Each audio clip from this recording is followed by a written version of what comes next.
الحمد للہ رب العالمین والصلاة والسلام علی رسولہ الامین وعلی آلہ وصحبہ اجمعین الی یوم الدین اما بعد فاعوذ باللہ من الشیطان الرجیم بسم اللہ الرحمن الرحیم وقال ربکم ادعونی استجب لکم ان الذین یستکبرون عن عبادتی سیدخلون جہنم داخرین۔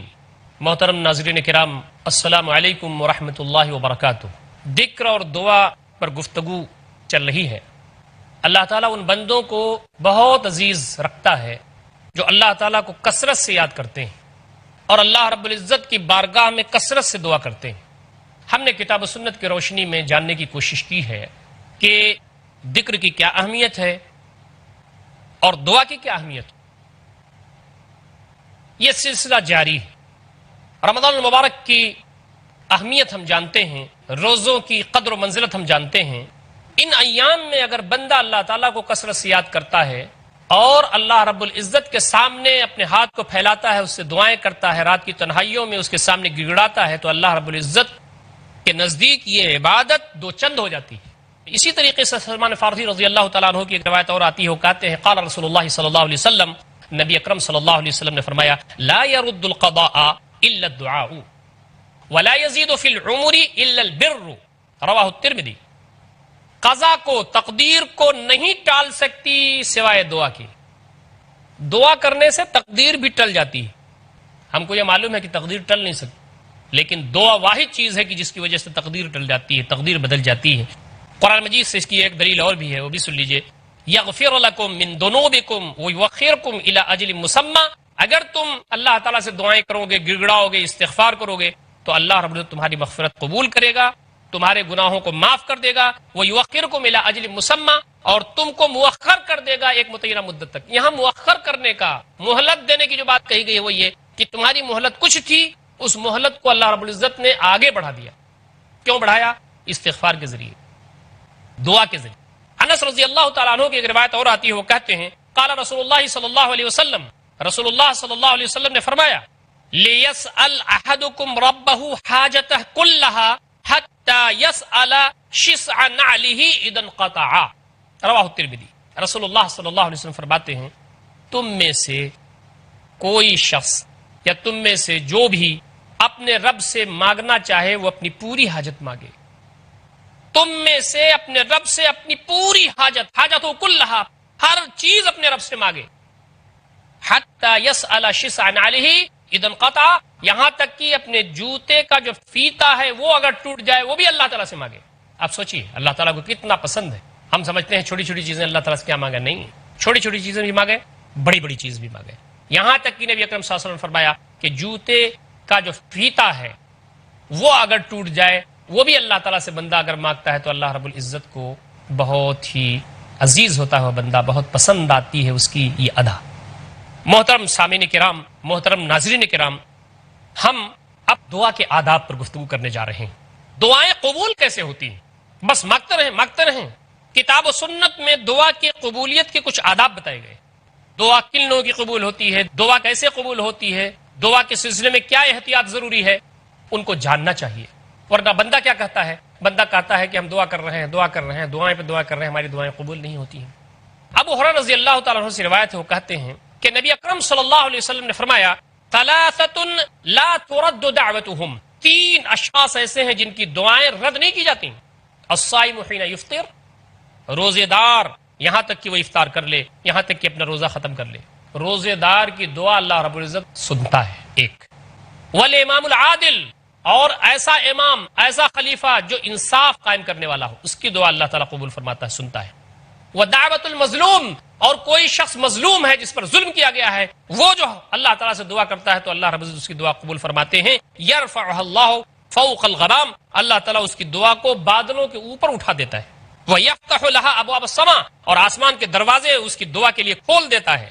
وَيَقُولُ الرَّبُّ، اور اللہ تعالیٰ فرماتا ہے وَعِزَّتِي، میرے عزت کی قسم، میرے جلال کی قسم، میری عزت کی قسم، لَأَنصُرَنَّكَ، اے مظلوم میں تیری مدد ضرور کر کے رہوں گا، وَلَوْ بَعْدَ حِينٍ، چاہے تھوڑا سا وقت لگ جائے۔ یہ کیا مطلب؟ چاہے تھوڑا سا وقت لگ جائے، مطلب یہ کہ یہ تم کو سمجھ میں، یہ تمہارے سمجھ میں نہیں آ سکتی بات، یہ حکمت تمہارے سامنے نہیں ہے، پوری دنیا کو میں دیکھ رہا ہوں، تمہارے مسائل کو تم سے زیادہ جانتا ہوں، ابھی یہ دعا تمہارے لیے قبول کرنا بہتر ہے یا تھوڑا سا ٹائم دینا ہے، یہ میں زیادہ جانتا ہوں۔ تم کو تو یہ اندازہ ہوگا کہ میری دعا ابھی قبول نہیں ہوئی، تھوڑے دن کے بعد ہوئی، تو جان لو کہ تمہاری دعا میں ضرور قبول کروں گا۔ مظلوم کے بارے میں خصوصیت کے ساتھ اللہ رب العزت نے نبی اکرم صلی اللہ علیہ وسلم کو رہنمائی کی، اور نبی اکرم صلی اللہ علیہ وسلم نے ہمیں بتایا۔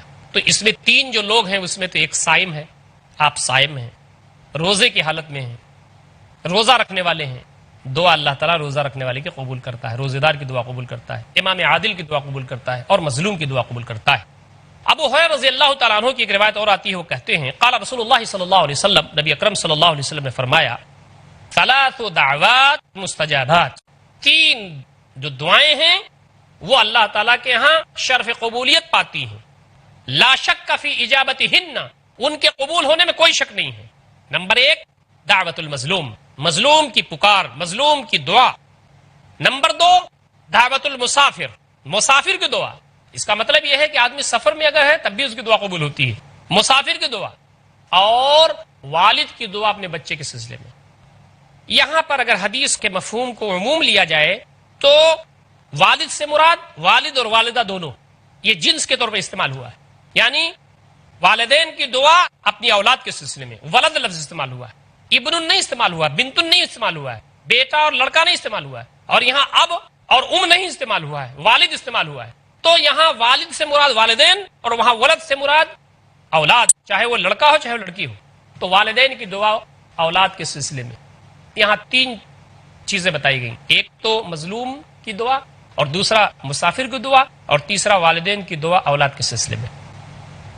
اب ایک بہت بڑا ادب یہ ہے دعا کرنے کے لیے، آدمی پرعزم ہو، اسے عزم ہو کہ اللہ رب العزت انشاءاللہ العزیز اس کی دعا قبول کرے گا۔ عن ابی ہریرہ رضی اللہ تعالی عنہ قال قال رسول اللہ صلی اللہ علیہ وسلم ادعوا اللہ وانتم موقنون بالاجابہ، تم اللہ تعالیٰ سے دعا کرو اور تمہیں یقین ہو کہ اللہ رب العزت تمہاری دعا انشاءاللہ العزیز قبول فرمائے گا۔ یقین کے ساتھ دعا کر رہے ہیں، پتہ نہیں قبول ہو، پتہ نہیں قبول ہو، یہ دعا کے آداب نہیں ہے۔ دعا آپ اللہ رب العزت اس انداز سے کریں کہ دل کی رگوں کی گہرائیوں میں یقین ہو کہ اللہ رب العزت دعا قبول فرمائے گا۔ وَاعْلَمُوا أَنَّ اللَّهَ لَا يَسْتَجِيبُ دُعَاءً مِّن قَلْبٍ غَافِلٍ لَاهٍ، جان لو کہ اللہ تعالیٰ قبول نہیں فرماتا کسی ایسی دعا کو جو ایسے دل سے کی جائے جو دل غافل ہو، جو دل لہو لعب میں پڑا، بے پرواہ غافل دل سے دعا کی جاتی ہے تو اللہ تعالیٰ قبول نہیں کرتا۔ دعا عزم کے ساتھ کیجئے، دعا یقین کے ساتھ کیجئے، اس لیے کہ اللہ تعالیٰ ایسے دل کی دعا قبول نہیں کرتا جو غافل ہو، لہو لعب میں ہو، بے پرواہ۔ دوستو اور ساتھیو، محترم ناظرین کرام، آداب جو ہیں دعا کے، شرائط جو ہیں، ان کو ہمیشہ اپنے سامنے رکھنے کی ضرورت ہے۔ ان کے ساتھ بندہ اگر دعا کرے گا تو زیادہ امید اس بات کی ہے کہ اللہ رب العزت اس کو قبول کرے گا۔ دعا میں جلدی نہیں کرنی چاہیے، یہ بھی ایک ادب ہے۔ جلد بازی اللہ تعالیٰ قبول نہیں فرما رہے ہیں، جلدی دعا کرنا اور دعا میں بھی جلد بازی کرنا۔ عن ابی ہریرہ رضی اللہ تعالی عنہ قال قال رسول اللہ صلی اللہ علیہ وسلم یستجاب للعبد ما لم يدع باثم ما لم يستعجل، رسول اللہ صلی اللہ علیہ وسلم فرمایا بندے کی دعا قبول کی جاتی ہے اگر وہ کسی گناہ کے سلسلے میں دعا نہ کرے جب تک وہ جلد بازی نہ کرے۔ قیل یا رسول اللہ، کہا گیا اے اللہ کے رسول صلی اللہ علیہ وسلم مل استعجال، جلد بازی کیا ہے؟ نبی صلی اللہ علیہ وسلم نے فرمایا قد دعوت وقد دعوت فلم ارى يستجاب لي فيستحسر عند ذلك ويدعو الدعاء۔ نبی صلی اللہ علیہ وسلم فرماتے ہیں کہ بندہ کہتا ہے میں نے دعا کی خوب دعا کی، لیکن ایسا لگتا ہے جیسے میری دعا قبول نہیں ہوگی۔ فیستحسر، حسرت و یاس اور قنوطیت اور مایوسی کا شکار ہو جاتا ہے اس وقت، اور دعا کرنا چھوڑ دیتا ہے. یہ مسلم شریف کی روایت ہے. محترم ناظرین کرام، ہم انشاءاللہ ایک چھوٹے سے وقفے کے بعد پھر حاضر ہوں گے اور اس سلسلے کلام جو دعا کے آداب ہیں اس پر جاری رکھیں گے. آپ کہیں جائیے گا نہیں. والسلام علیکم ورحمۃ اللہ وبرکاتہ. بسم اللہ الرحمن الرحیم. محترم ناظرین کرام، ہم وقفے کے بعد پھر حاضر خدمت ہیں اور دعا کی قبولیت کے آداب کیا ہیں اس پر گفتگو کر رہے ہیں. رمضان المبارک، روزوں کے ایام، نورانی ماحول، اس میں اگر ہم ذکر کریں اللہ تعالیٰ کا، اس سے اگر دعا کریں تو دعا ضرور قبول ہوگی. اس لیے کہ روزدار کی دعا قبول ہوتی ہے، لیکن آداب بھی ہمیں آنے چاہیے، سلیقہ ہمیں آنا چاہیے، دعا میں سلیقہ ہونا چاہیے. ان آداب پر ہم گفتگو کر رہے ہیں. اب ایک بہت بڑا ادب یہ ہے دعا کرنے کے لیے، آدمی پرعزم ہو، اسے عزم ہو کہ اللہ رب العزت انشاءاللہ العزیز اس کی دعا قبول کرے گا. عن ابی ہریرہ رضی اللہ تعالی عنہ قال قال رسول اللہ صلی اللہ علیہ وسلم ادعوا اللہ وانتم موقنون بالاجابہ. تم اللہ تعالیٰ سے دعا کرو اور تمہیں یقین ہو کہ اللہ رب العزت تمہاری دعا انشاءاللہ العزیز قبول فرمائے گا. یقین کے ساتھ دعا کر رہے ہیں، پتہ نہیں قبول ہو، پتہ نہیں قبول ہو، یہ دعا کے آداب نہیں ہے. دعا آپ اللہ رب العزت اس انداز سے کریں کہ دل کی رگوں کی گہرائیوں میں یقین ہو کہ اللہ رب العزت دعا قبول فرمائے گا. وَاعْلَمُوا أَنَّ اللَّهَ لَا يَسْتَجِيبُ دُعَاءً مِّن قَلْبٍ غَافِلٍ لَاهٍ. جان لو کہ اللہ تعالیٰ قبول نہیں فرماتا کسی ایسی دعا کو جو ایسے دل سے کی جائے جو دل غافل ہو، جو دل لہو لعب میں پڑا، بے پرواہ غافل دل سے دعا کی جاتی ہے تو اللہ تعالیٰ قبول نہیں کرتا. دعا عزم کے ساتھ کیجئے، دعا یقین کے ساتھ کیجئے، اس لیے کہ اللہ تعالیٰ ایسے دل کی دعا قبول نہیں کرتا جو غافل ہو، لہو لعب میں ہو، بے پرواہ. دوستو اور ساتھیو، محترم ناظرین کرام، آداب جو ہیں دعا کے، شرائط جو ہیں، ان کو ہمیشہ اپنے سامنے رکھنے کی ضرورت ہے. ان کے ساتھ بندہ اگر دعا کرے گا تو زیادہ امید اس بات کی ہے کہ اللہ رب العزت اس کو قبول کرے گا. دعا میں جلدی نہیں کرنی چاہیے، یہ بھی ایک ادب ہے. جلد بازی اللہ تعالیٰ قبول نہیں فرما رہے ہیں، جلدی دعا کرنا اور دعا میں بھی جلد بازی کرنا. عن ابی ہریرہ رضی اللہ تعالی عنہ قال قال رسول اللہ صلی اللہ علیہ وسلم یستجاب للعبد ما لم يدع باثم ما لم يستعجل. رسول اللہ صلی اللہ علیہ وسلم نے فرمایا بندے کی دعا قبول کی جاتی ہے اگر وہ کم میں گزارا کر سکتے ہیں، ہم قناعت کے ساتھ رہ سکتے ہیں، ہم اپنی ضرورتوں پر قدغن لگا سکتے ہیں، لیکن یاد رکھیے کہ آپ ہمارے لیے حرام روزی کہیں سے لے کر کے نہیں آئیں گے. یہ مثال قائم کرنے کی ضرورت ہے. اور اللہ رب العزت جو حلال چیز ہوتی ہے چاہے تھوڑی ہی کیوں نہ ہو، اس میں اللہ رب العزت برکت عطا فرماتا ہے. اور حرام چیز بہت بڑی تعداد میں نظر آتی ہے لیکن اس کے اندر سے برکت نہیں ہوتی اور اللہ رب العزت کی نظر کرم نہیں ہوتی. اللہ رب العزت دعائیں ایسے لوگوں کی نہیں سنتا جن کی روزی روٹی حرام ہوتی ہو. ایک ادب یہ بھی ہے دعا کا کہ اگر دعا کی جائے تو سب سے پہلے اپنے لیے کیا جائے. آدمی اگر خود کر رہا ہے تو اپنے لیے کرے، لیکن اگر کوئی شخص کہہ رہا ہے کہ میرے لیے دعا کر دیجئے تو اس وقت بھی آدمی اپنے ہی سے سٹارٹ کرے. اب کسی کے لیے ہم دعا کرتے ہیں اور اللہ رب العزت سے کچھ مانگتے ہیں تو ان کے لیے دعا شروع کر دیتے ہیں. کہا نہیں، پہلے اپنے لیے دعا کرو، پھر جس نے کہا ہے اس کے لیے دعا کرو. وعن عبی بن کعب قال كان النبي صلی اللہ علیہ وسلم اذا دعا لاحد بدا بنفسه رواه الترمذی. نبی اکرم صلی اللہ علیہ وسلم کے بارے میں عبی بن کعب رضی اللہ تعالیٰ عنہ بیان کرتے ہیں کہ نبی صلی اللہ علیہ وسلم جب کسی کے لیے دعا فرماتے تھے تو پہلے اپنے سے شروع کرتے تھے، اپنے لیے دعا پہلے فرماتے تھے. عن عائشہ رضی اللہ تعالیٰ عنہ قالت كان رسول اللہ صلی اللہ علیہ وسلم يستحب الجوامع من الدعاء ويدعو ما سوى ذلك. نبی اکرم صلی اللہ علیہ وسلم عام طور پر پسند فرماتے تھے جامع دعائیں. اس کی روایت ابو داؤد شریف نے کی. تو ان ساری روایتوں سے یہ اندازہ ہمیں ملتا ہے، یہ پتہ چلتا ہے کہ ہماری دعائیں ادب کے ساتھ ہونی چاہیے، شرائط کے ساتھ ہونی چاہیے. جو دین نے ہدایات دی ہیں، شریعت نے ہم تمام کو رہنمائی کی ہے، اس کی روشنی میں ہونا چاہیے. دعا کا ایک ادب یہ بھی ہے کہ دعا آدمی فوراً نہ کر دے. ہاتھ اٹھایا، میرے رب مجھے دین دنیا کی بھلائی دے، میرے رب میری جنت دے، میرے رب مجھے فلاں دے، میرے فلاں، یہ نہیں. ایک ادب یہ بھی ہے کہ آدمی پہلے اللہ رب العزت کی حمد و ثنا کرے، اس کی کبریائی بیان کرے، اس کے بعد آپ صلی اللہ علیہ وسلم پر درود بھیجے، اس کے بعد اپنی دعا کرے. ایک روایت میں آتا ہے ان فضالہ بن عبید اللہ رضی اللہ تعالیٰ عنہ سے روایت قال، وہ کہتے ہیں سمع رسول اللہ صلی اللہ علیہ وسلم رجلا يدعو فی صلاته. نبی صلی اللہ علیہ وسلم نے ایک آدمی کو سنا کہ وہ اپنی دعا کر رہا ہے. ولم يصلی علی النبی صلی اللہ علیہ وسلم، اور اس نے نبی صلی اللہ علیہ وسلم پر درود نہیں بھیجا. فقال، تو نبی صلی اللہ علیہ وسلم نے فرمایا عجل هذا، اس شخص نے جلد بازی کی. ثم دعاه، پھر اس کو بلایا نبی اکرم صلی اللہ علیہ وسلم نے. فقال، تو آپ نے کہا اذا صلى احدكم، تم میں سے جب کوئی دعا کرے، فلیبدأ بتحمید اللہ تعالی، تو وہ اللہ تعالیٰ کی حمد سے دعا کرے. دعا شروع کرے اللہ تعالیٰ کی حمد بیان کرے پہلے، والثناء علیہ، اور اللہ رب العزت کی تعریف کرے. پہلے جب دعا وہ کرنا شروع کرے تو سب سے پہلے اللہ تعالیٰ کی حمد بیان کرے اور اللہ رب العزت کی ثنا بیان کرے، اس کی تعریف بیان کرے. آگے کیا کرے؟ ثم لیصلی علی النبی صلی اللہ علیہ وسلم، پھر وہ نبی صلی اللہ علیہ وسلم پر درود بھیجے. ثم لیدعو بعد بما شاء، پھر اس کے بعد یعنی اللہ تعالیٰ کی حمد و ثنا کرنے کے بعد اور نبی اکرم صلی اللہ علیہ وسلم پر درود بھیجنے کے بعد جو دعا کرنا چاہے وہ کرے. یہ روایت موجود ہے ترمذی میں، ابو داود میں، نسائی میں، ابن ماجہ میں، 4 کتابوں میں یہ روایت موجود ہے.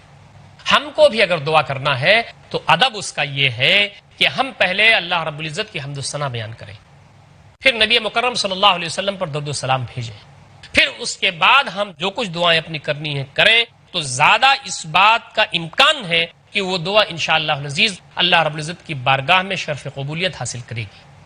محترم ناظرین کرام، یہ جو آداب کتاب و سنت کی روشنی میں یہاں بیان ہو رہے ہیں، اتھینٹک صحیح احادیث سے ثابت.